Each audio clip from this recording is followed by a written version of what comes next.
Greetings viewer, my name is Star. Welcome to my channel where I make videos about whatever I want, and it just so happens that I want to make Just Dance videos. In this video, I will read one fan fiction centered around Just Dance, with the writer giving me full permission to do so. Since this video will be mostly me just reading, I'll have some miscellaneous B-roll footage on the left side of the screen with the paragraph I'm reading on the right so you can follow along, but also so the video isn't boring. Editing wise, I predict in this writing that the audio editing will have me dead. I stutter a lot. This will also be my reactions to these stories. Anyway, let's begin with this one by Wattpad user Starbeat7. It's called Zenit Lacrimosa's Sleeping Beauty. Link to this down in the description for those that think my audio is terrible. Cast of characters: Princess Sakura, Zenit C1. Princess Oruso, Lacrimosa. The Emperor, that's Chinese, I can't read it. The Empress, Into You, Zaika, Zenit C2. The Good Fairies, Hey Mama, alternate.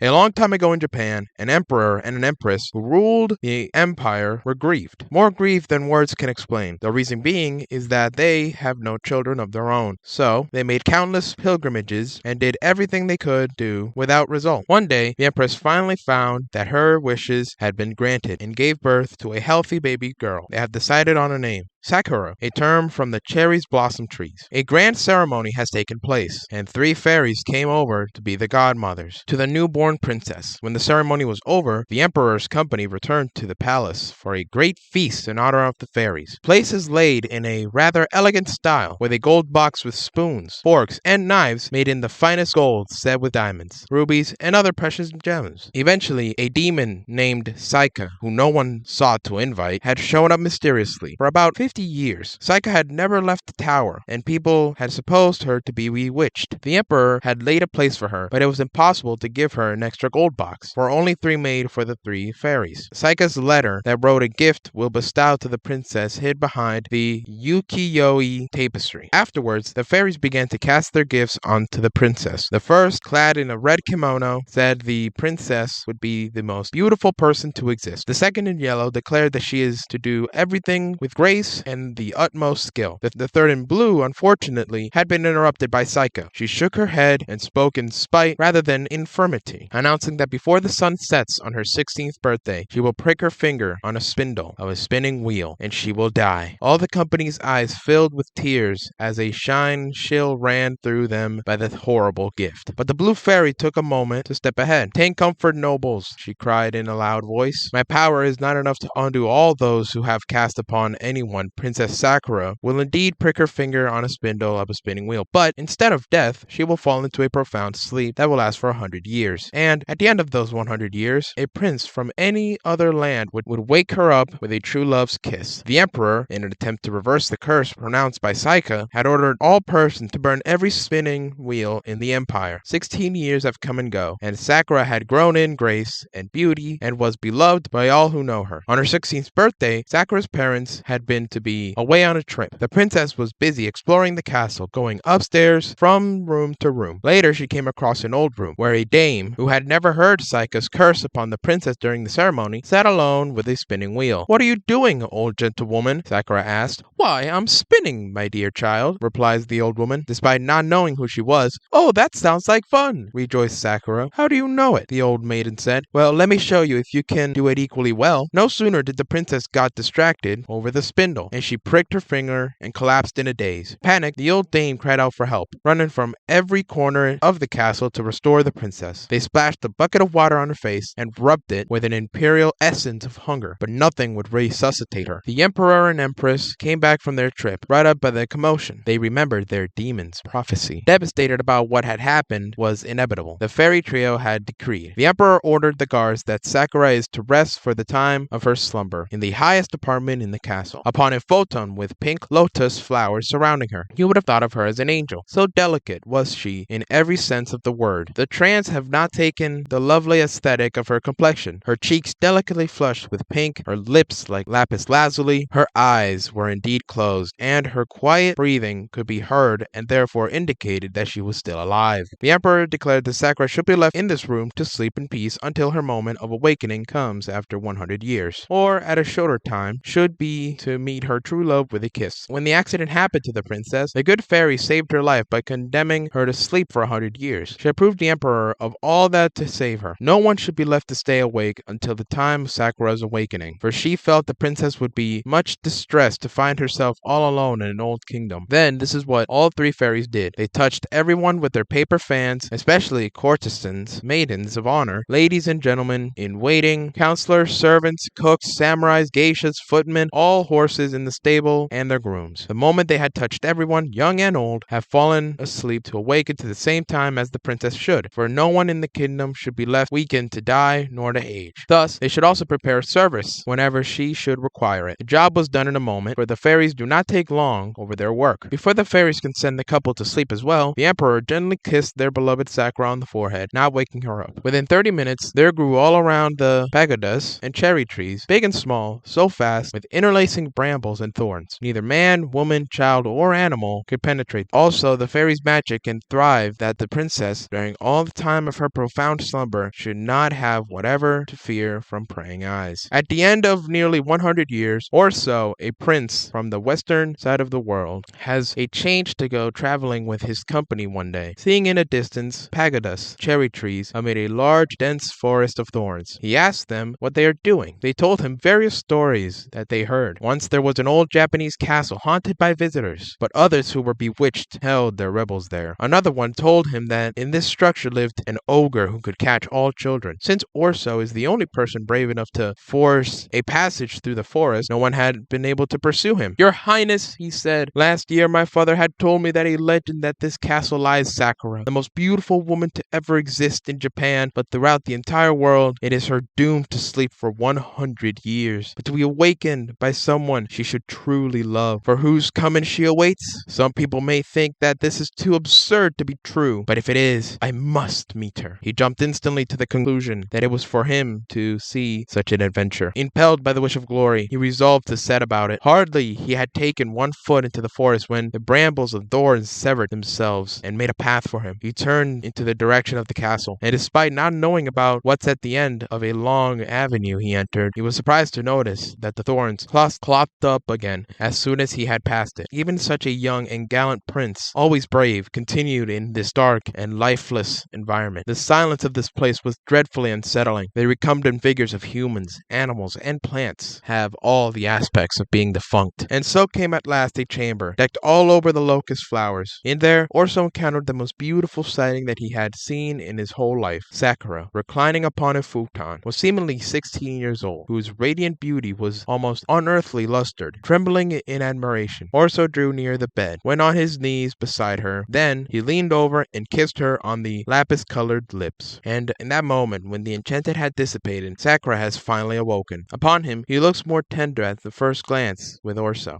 "Is it you, dear prince?" Sakura asked. "You had been long in coming. The person I first met you in my dreams, and you just came out of them in reality like magic." Charmed by Sakura's words, even by manners in which words could say, Orso scarcely remembered to express his delight and gratification over his destiny. He declared that he loved her better than he loved anything else. Since she had time to think about what she would confess to him, it seems that although the legend said nothing about it, the good fairy had beguiled her long sleep with happy dreams. The whole empire had awoken at the same time as Sakura, and every man and woman were in the hall. Sakura and Orso both came downstairs together, with her fully dressed in the most magnificent style possible, and as he helped her to rise, he refrained from telling her that her clothes, with a divine color she wore, were like those who have custom made, and in truth they had no way to be distracted from her moon-like beauty. They came across an apartment of the palace, hung with paper lanterns, and were served with supper by the household servants, while the nobles played her shamisen and koto melodies remarkably well, considering they had not played in a long time during Sakura's 100-year slumber. By the end of supper time was over, Sakura and Orso had been married, and, in due course, attended by the courtesans. The older ones have retired to rest. The end.